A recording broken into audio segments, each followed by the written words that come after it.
Why, hello everybody, and welcome. Welcome back for another video.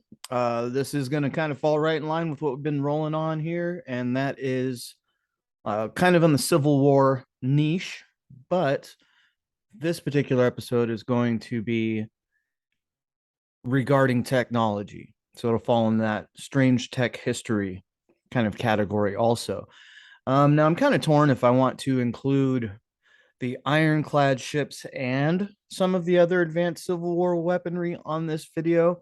I guess we'll figure out if I wind up putting it together or not. Anyway, let's go ahead and get started. We're going to look at ironclad ships, and I'm just utterly fascinated with this period of time, which, we have a very biased set of information on, that being the Civil War, the Revolutionary War, of course. As I've stated before, victory is written by the victors, or sorry, history written by the victors. Victory written by the histors, I guess. I don't know. And that's kind of weird too, because you look at not Napoleon, but you look at Nostradamus talking about histor, and they attribute it to being Hitler. But what if he's just talking about these folks writing history, winding up, you know, creating Armageddon or something? Anyway, random thought. You heard it here first, though, guys. So, ironclad ships. What is an ironclad ship? It is a steam propelled warship protected by iron or steel armor plates, predominantly constructed, supposedly, from 1859 to the early 1890s. And this was because wooden warships weren't cutting it, right? So, this period of time, a lot of technology is essentially hidden from us or is relegated to the militaristic use category, right? So, much like the creator of this thread, I definitely think that there's a big chunk of history, all, and this is across the board, just missing, right? uh, and yeah, so interesting ironclads. Now, the way that these ships fight each other is kind of weird, to say the least. um Maybe it's just the case that most people who were out sailing the seas simply had no armor, so these folks will go out to assert their dominance. But Russian ironclads, namely, is where we're going to start out. Now, this is a class of technology that we don't really have like an origin for. We're shown this is kind of the midway origin. But keep in mind, most of them still had, their sailing masts and things like that. So we're given some weird visualizations of what's going on. It's interesting, to say the least. Now, some weird stuff about these masts are, like, I don't ever really see any sails. They're probably stowed, I know, but it's kind of interesting, right? But anyway, let's look at some of these ships, and this ties right into what I was talking about before with Russia coming and helping out the Union, right? So we have like the Union Jack and we have the Russian flag. So, it's weird, right? Like, super strange. What's going on there? They've got that Union stranglehold on all of the ports around the United States, really. So, let's take a look at some of these ships. The Pervenet, built in England, ordered in 1861. In 1 month, laid down the next, and launched 4 months later. Commissioned in 1864. It's almost as though they were anticipating needing this that few years later. Or, they had gotten to a point where the only way to take over the rest of what was rebellious was to really roll out the big guns, you know, but that naval lockdown on the southern states. So we see one, two, three different, one built in England, the other two built in Russia. Now this is it's looking a little bit Persian and like Egyptian almost, or you know what I mean? Excuse me. Very interesting. So when he's talking about shenanigans here, It's the stories behind these things are weird. Ordered, laid down, launched, commissioned. So we're looking at 3 years from order to commission. Of course, like any story, stories are great and cool, but are these really? So supposedly, I guess the idea is 1861 Russia lacked the ability to build ironclads, but suddenly a year later it didn't. Or did this have something to do with these designs being withheld by like the British, or the cabal being withheld from the military, and then they finally rolled it out? And as they rolled it out, they're like, well, we have a place we can build this in England that has all the steelworks and everything. But then Russia comes along afterwards, or maybe they just needed to institute their own steelworks or something.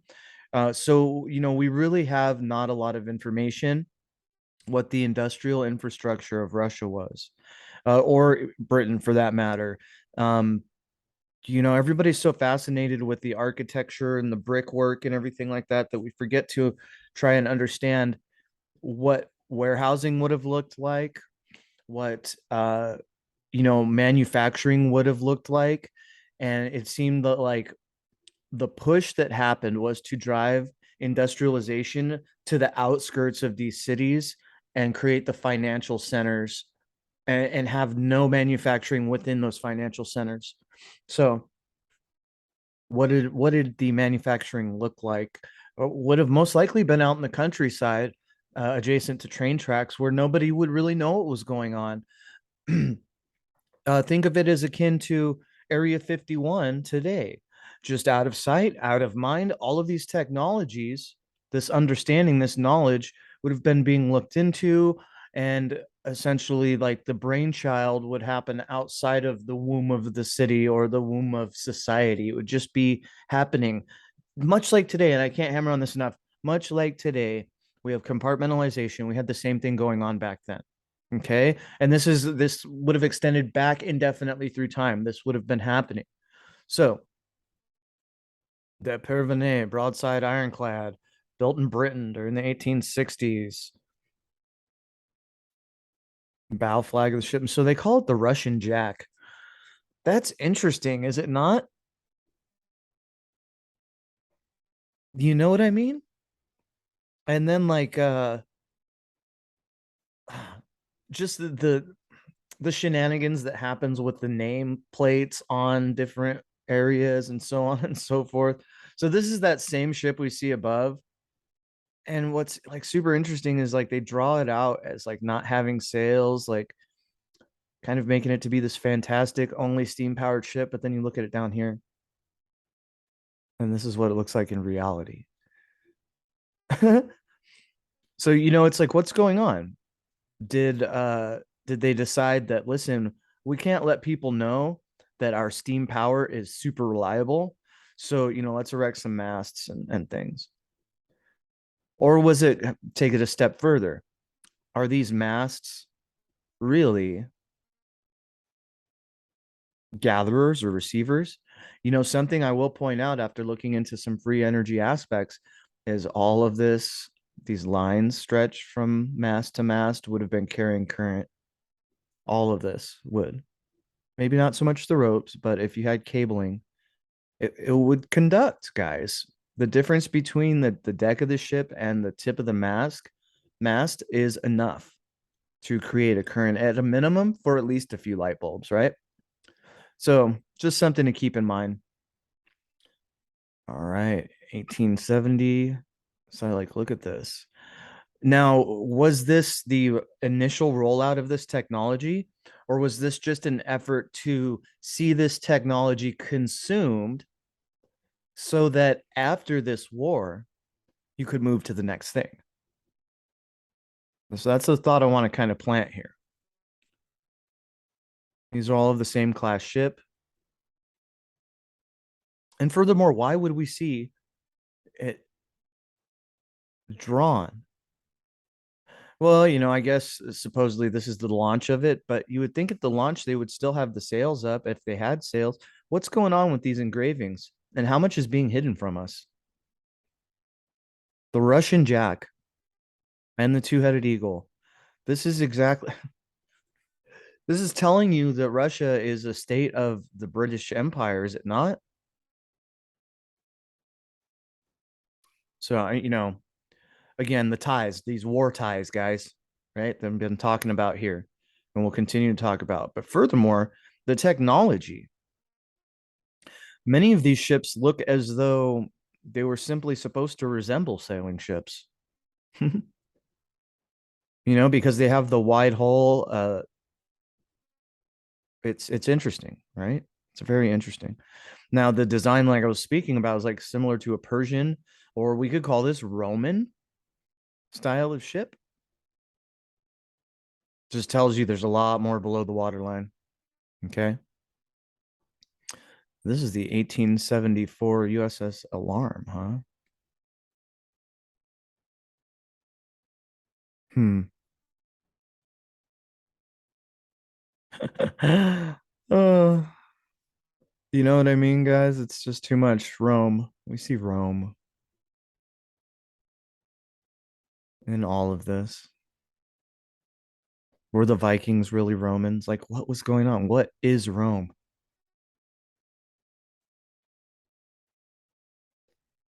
I almost say that Rome would be the force of change in this world.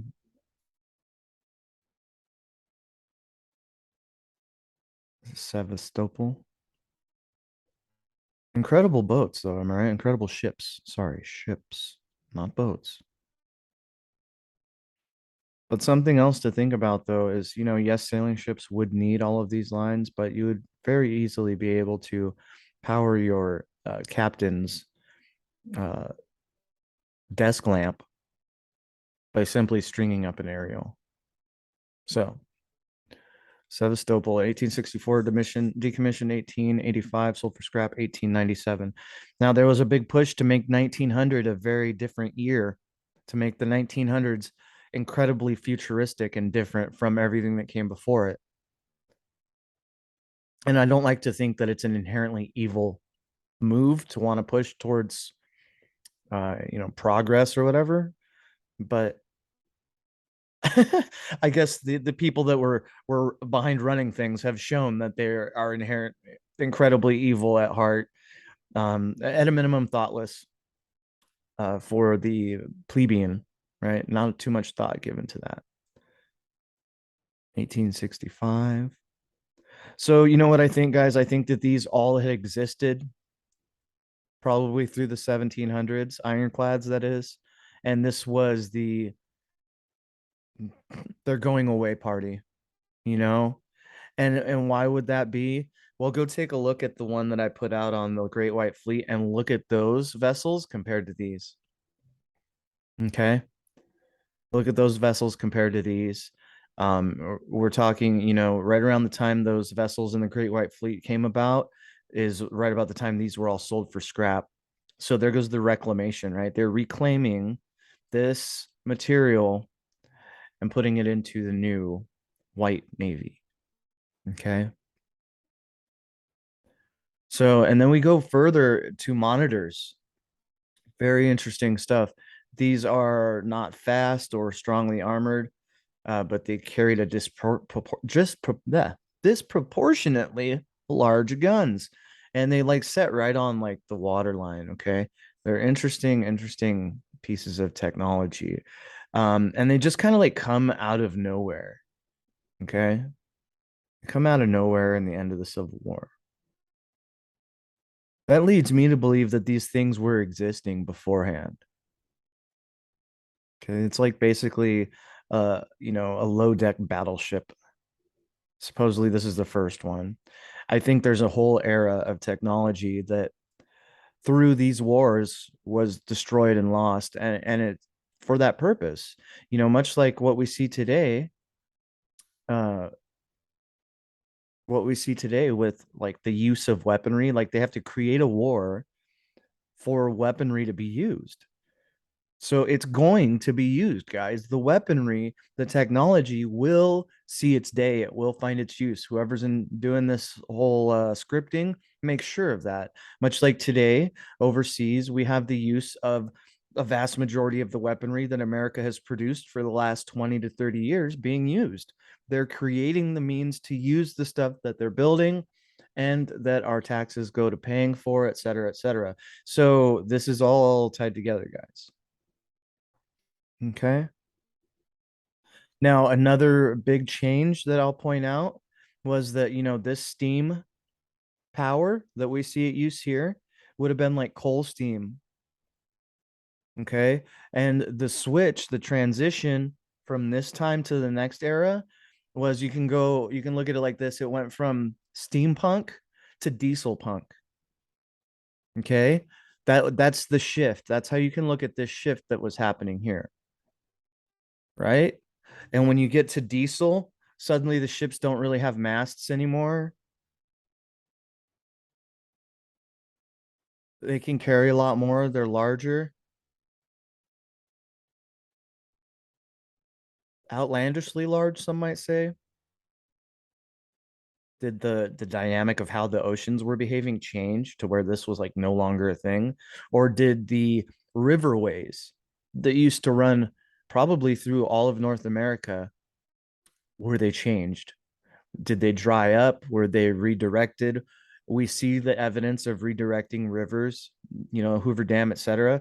So I think it's a possibility that the waterways that these were in charge of, you know, patrolling changed. They shifted. So 1864, this is the Imperial Russian. This looks exactly the same as this, doesn't it? 1861, this one came out. Oh, and then suddenly this like beautiful Russian machine comes out 2 or 3 years later. Now, was the South holding a lot of this technological information? The universities in the South, the aristocrats, were they bogarting, essentially the information that was needed to build these wide scale? And therefore, spies and things only came across the information in order to build these things by like the 1860s. And if this is like normal mass produced shipping in the late 1860s, what else was being produced? Here we have kind of a pick or an idea. This is also another large seafaring vessel back here. And what's interesting, guys, is less than 100 years later, we see this transition into U-boats, into submarines. I think maybe the only reason that this could not have been a submersible is because of the stacks. So once they did away with the stacks and went diesel electric, it was just the next step up. So here's some ships of the same class as this: the Vashun, the Colden, Eden, Edenogrog, Final Destination Unknown. So you see, these were right around 1900. They were done away with 1920s. Okay, so these wars that were happening, are taking place so that this stuff can be used, just like today. And I don't know that this qualifies as like a strange enough tech story, but it is weird how they just pop up at the what was to be known as the end of this war, this rebellion, right? And they pop out, they come out or make themselves known by the South first, you know?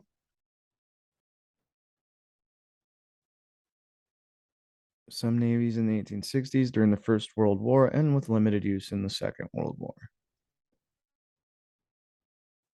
The original monitor designed in 1861. I don't know about that, but that's what they're told, right? Very incredible. Now there was other ironclads, casemate ironclad. These were used by both sides. So, these were the answers to ships with cannons, frankly. And this might be why it would have been a little bit more difficult to get the South to be completely locked down as far as blockade. If they had those kinds of vessels. And this might even be pointing out to why the losses were lower on the Southern Confederate side than they were on the Northern side. The North had to dedicate twice to almost three times as much resources to stomping this out, to getting rid of this rebellion. And I think a lot of it had to do with simply the technology that was in place in the South and in this what we call Tartaria and in this Western American kind of states, what became the frontier just after this. So it's incredible. Now let's take a look at the Central Battery Frigate. So these are like your when we see pictures in the 1890s of like the harbors, we do see some sails, and very rarely do we see like smokestacks sitting on the ships in the harbor, but they are there. Go take a look at the San Francisco panorama, like the famous one from the 1871 or something, uh, or before the conflagration anyway. And you'll see like off in the distance, I think I might have said this in a video before, but you'll see off in the distance um, ships that look like they're penciled in or drawn into the photo, and a lot of them do look that way, and they just look like your typical sailing ship. But in one panel, it's like the second one from the right, there are what appear to be the stacks of steamships. So that tells me why they would need to pencil in sailing vessels, regular sailing vessels, because they don't want people to know that it was as widespread um, of a technology, and that applies for almost all of the technology being used during this time. Okay, so built by the Imperial Russian Navy during the 1860s, first Russian armored ship to leave European waters. That wasn't until the 1870s. So was this Confederacy and Tartaria, for that matter, were they much more advanced technologically? Were they much more like a Victorian-esque kind of gilded tech lords of their time, and these new banking and tech lords, you know, spied on them and gained all of this technology, which is why it took so long for this like 200-year war to end. It was a true game of espionage, right? So you can just imagine.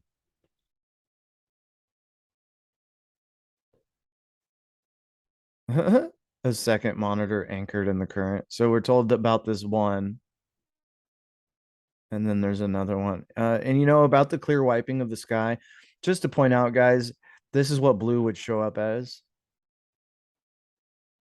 Just to be clear, there's you know reasons sometimes. The guns point ahead over the bows of the vessel.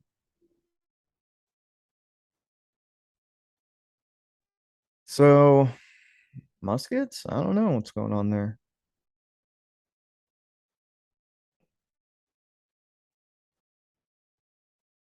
Who knows, dude? Why they have little guns set up out there on a rack? Maybe these were like strictly troop carrying ships. Like we have a couple guns here, but so it's kind of interesting, right?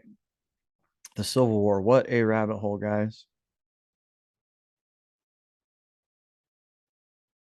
And I may not have posted it, but there is some interesting stuff when it comes to the Russian involvement of this in the Civil War. You know what I mean?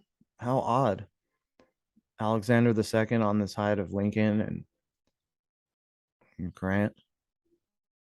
And these are bank advertising notes, guys, with the griffins or the Tartarian lion headed griffin, right? So, could these have been different branches of the same cabal? Is kind of what it's looking like a little bit, right? Like we have constantly these two sides, but they both are part of the inside joke, you know? They're both part of the running joke, and we're supposed to believe that they are clearly different, carrying different ideologies and things. I don't think so, guys. I don't think so. 1863 Russian fleet remained in the US for 7 months. They were helping to stomp out the rebellion.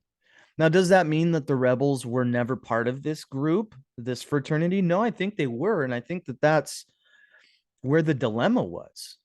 Why they couldn't just lay waste to everything and wipe everybody out, was because these were fraternal brothers. They just had a difference of opinion and went against like the commonly agreed upon narrative or something, right? Maybe it was just a narrative they were refusing to go with. And then more of these etchings with the sailing boats, and we see some, very few, with the little smokestack here. So not only did they bring in the monitors, but they also brought in this massive fleet. Okay. Russian fleet. I mean, guys, and this is the idea we're given. Oh, diplomatic support, right? Now, if the Russian side of things, bear with me here, was the takeover of Tartaria, and if Tartaria was similar to the Confederate States in its ideologies and technologies, well, once that Tartarian infrastructure, technology, etc., is usurped and taken over, then you would be able to roll it out to help with the fight overseas. Is that what happened here? I don't know if this guy looks like he could admiralize anything. Commander.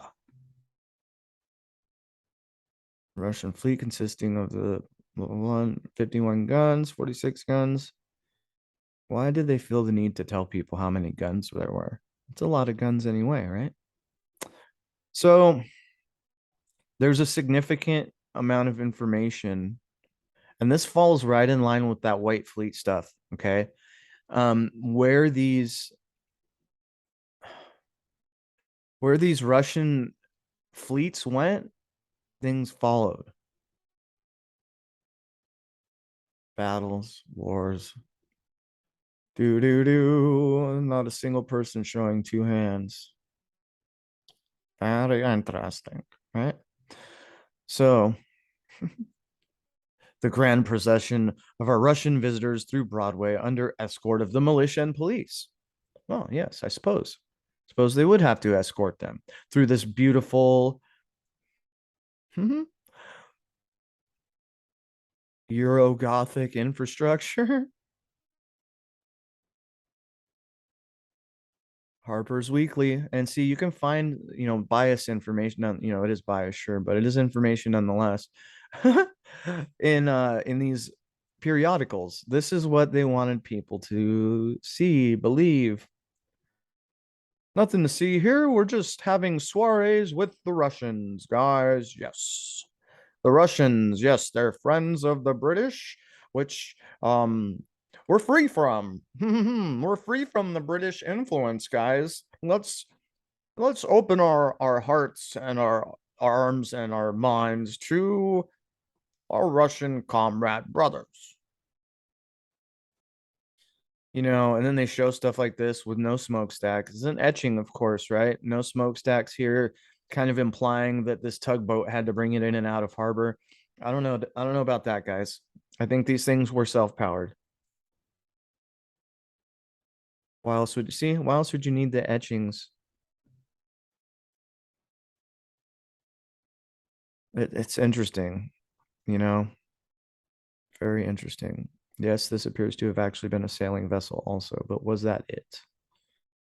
I don't know, guys. So the Russians came and helped the North get out of their debacle. Is that bad or is that good?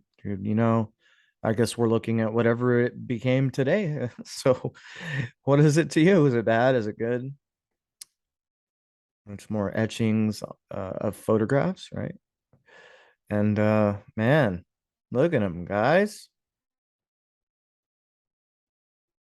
One, two, three with the one hand. San Francisco Fire of 1863. Also, when the Russian fleet arrives in San Francisco. So they arrive on the 12th. The fire happens on the 23rd, probably right before they left, you know? And or is this just like an optics distraction, you know? And you might want to read through this here regarding that fire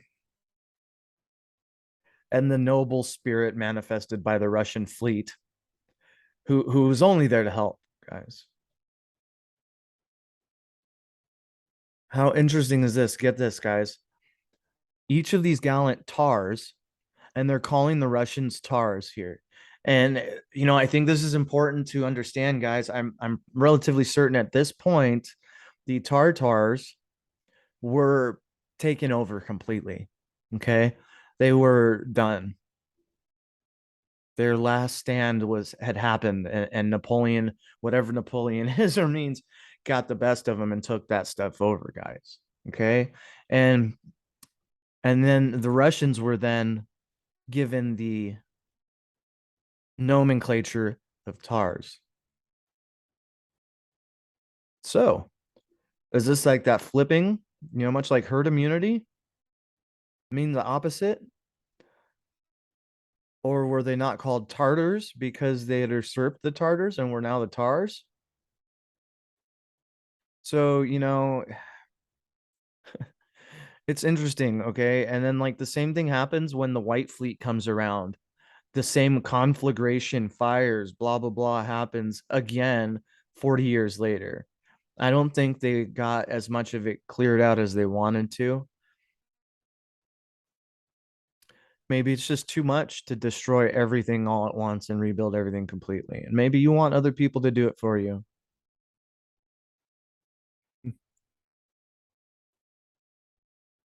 So these sailors apparently died in 1863 helping fight the fire. Now, did they, or were these like the shock troops, much like you saw with the, you know, trucker convoy?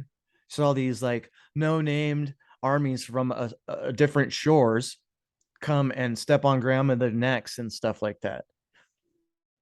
Is this why there's a dispute over these graves being in California? Do these Californians inherently recall somehow? You know what I mean? 150 years ago, a gesture by the Russian government to honor six of its sailors who were buried in the San Francisco Bay Area. The visiting Russian sailors died in 1863, helping to fight a massive fire near San Francisco's waterfront. They were buried at the Navy Cemetery on Mare Island, where weathered broken stone slabs marked their graves. To honor them, the consulate decided to buy these new cross-shaped headstones. So this was recently. They wanted to honor them. Now I wonder, guys, if it just maybe it just wasn't so long enough in the past that people don't remember these people being part of the problem, maybe. So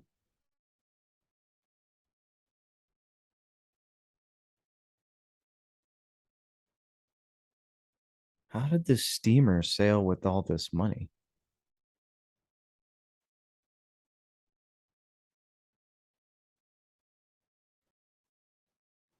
That's interesting. San Francisco events of 1863. Well, this is different than a little bit of just technology. Look at that, guys. Wow. Of course they reorganize. Well, That's not saying something, guys. I don't know what it is, right? Go and look for some interesting San Francisco events. Fire receives help. Keeping you know what I mean, guys? You go to look for it, and guess what? You're not gonna find it. Does that mean we're hitting a button? You know? This is the story of what was happening here. Friends in Peace and War, the Russian Navy's landmark visit to Civil War San Francisco. Why would they call it Civil War San Francisco unless there was Civil War going on there also, right? So here we have the spin. The Russians are the heroes. Then what happens, right? Shortly after this, the Russians become our enemy again. It's just a shift that keeps happening over and over again, guys. Many of the Russian sailors were burned or maimed in the fighting of the fire. One had an arm dislocated, another's hand was badly crushed. Only one hand? Interesting, right? Letters of thanks.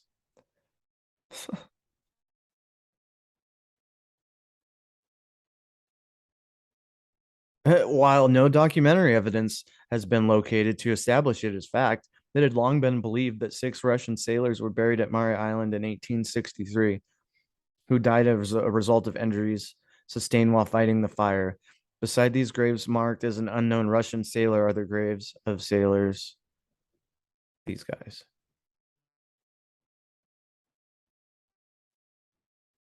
Hmm. So, there's a lot of underlying background story. Um,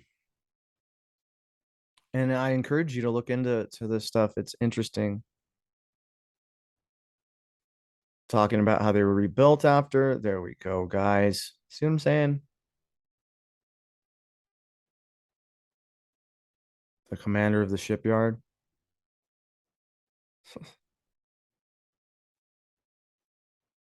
Well, at least we have him portrayed with the smokestacks intact now, don't we?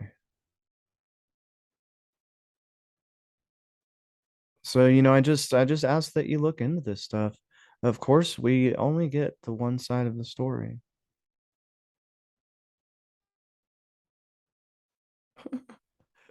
Pleased to add that my intercourse with the admiral and his officers, both official and social, have been most agreeable and harmonious. Okay. Daughter, oh, yeah, intercourse indeed.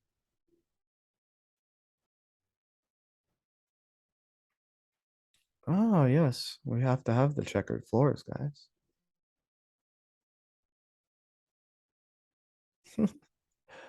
These are the icons of the time. And I know this went on a different kind of a tangent.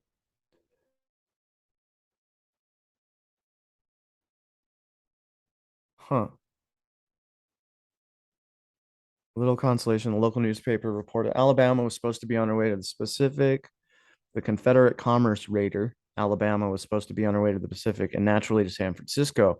Many San Franciscans would have felt more secure if the monitor Comanche was on patrol in the harbor. In the harbor. Rather than lying in the mud at the bottom of the bay at the foot of Hathaway's Wharf. The paper went to Lamette.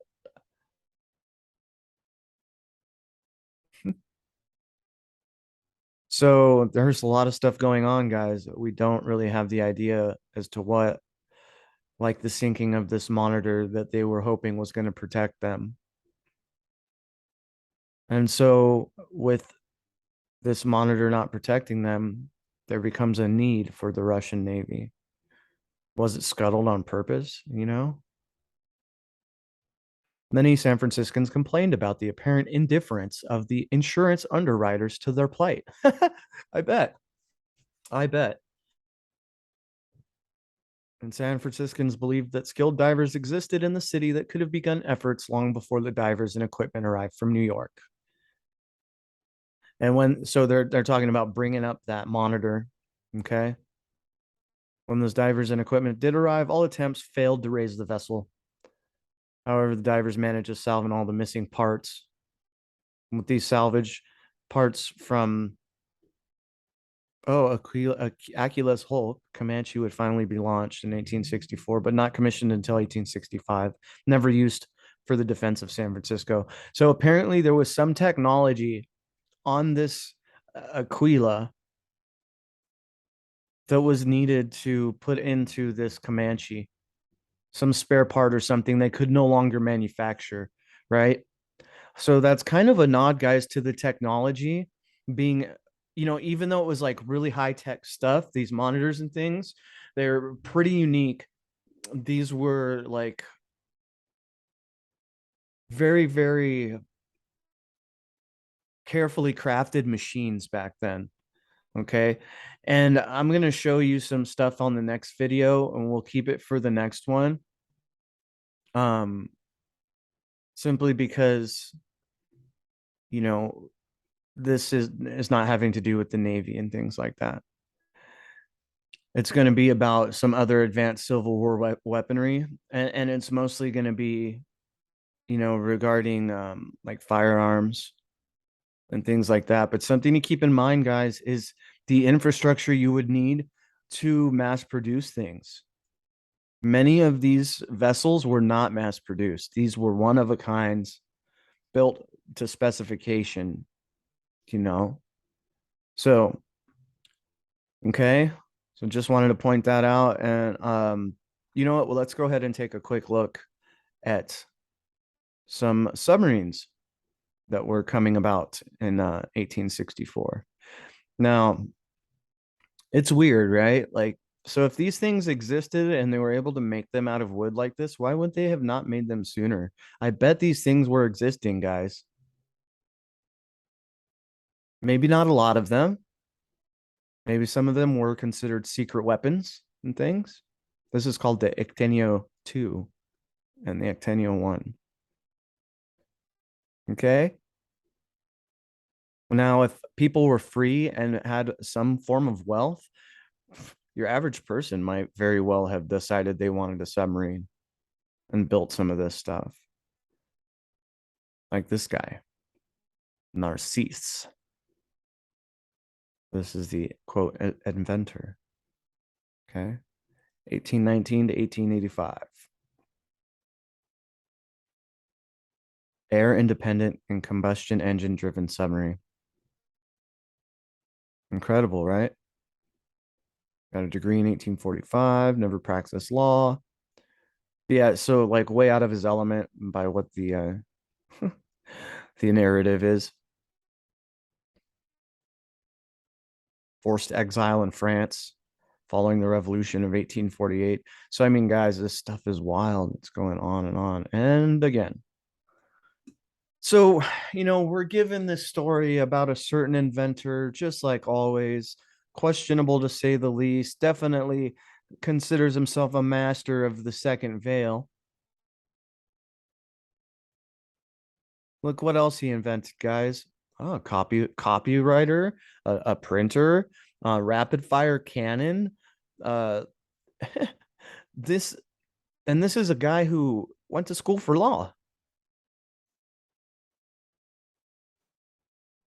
You know what I mean, guys? I just, it's looking more and more complicated as far as like what the reset was.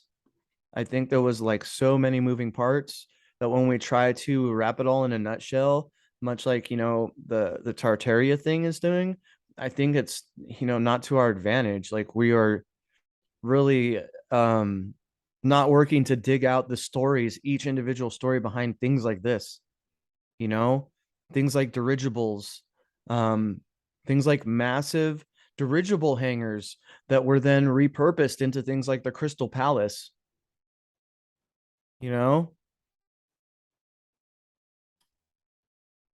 So that's an incredible thing. Montreal overcomes the great obstacle of human respiration below the surface of the water. So he created some form of a device that scrubs, the air, or at least filters and cycles it and everything. So Dude, maybe this guy was just like a hell of a submariner, you know? Like people were very much more complex intellectually back in these times, it seems. Yes, guys, we've all been dumbed down by the system that we're a part of. So that's another strange piece of tech. I think I can comfortably call it uh, an episode of Strange Tech Histories now. I don't think I will, though. I don't know. Maybe I'll just do away with the playlist. This all ties together anyway. So it's interesting that Jules Verne comes up with 20,000 Leagues Under the Sea 15 years before this guy dies. And that was supposedly, science fiction. Look at this, guys. It's incredible, isn't it? And I bet you it was all like super like beautiful on the inside. Super beautiful. Probably all decked out with wood and everything. Anyway, that led to a weird place. Wrong page. So, that's the kind of the thing when we're seeing like 20,000 Leagues Under the Sea. What if it really is a nod to something that had happened? You know what I mean? Let's get some closer looks at this Ictennial, shall we?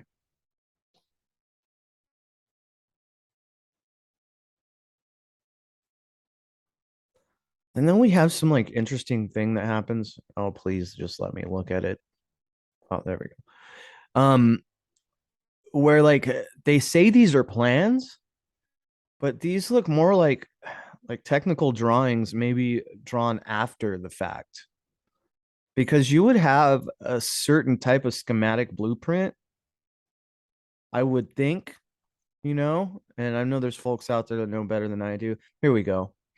This is what I would see as like a schematic, a blueprint. And then we have like the technical drawings, which seem to have come afterward. And there's a lot of interesting technical drawing stuff when it comes to like Romanesque architecture and things. So that's the Ictenio.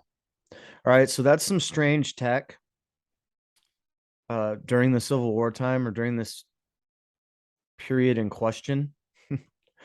Okay. And so I just wanted to share that with everybody.